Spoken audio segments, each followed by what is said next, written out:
Another skill we need to be proficient at is multiplying and dividing rational numbers. So something like 4 divided by 2. Okay, we know that's 2. Well, what if we had different signs? What if we had negative 4 divided by 2?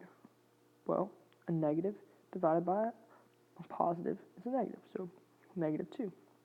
And then what if we had 4 divided by negative 2? We would know a positive divided by a negative is still a negative, so negative 2. And then lastly, what if we had negative 4 divided by negative 2? Well, negative divided by negative is a positive, okay? So that's dividing rational numbers. And then let's look at an example where we do that same thing, changing the sign every time with multiplication. So let's just do something simple. 3 times 1, okay? 3 times 1 is 3, right? Then, what about negative 3 times 1?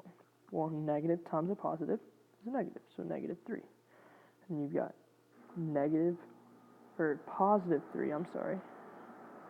That's a positive. Let's redo that. A positive 3 times 1 equals 3 times 1 times negative 1. Positive 3 times negative 1 is negative 3.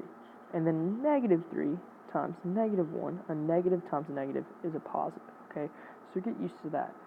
Negative times a negative is positive, negative times positive, negative, positive times negative, negative, and then positive times positive is positive.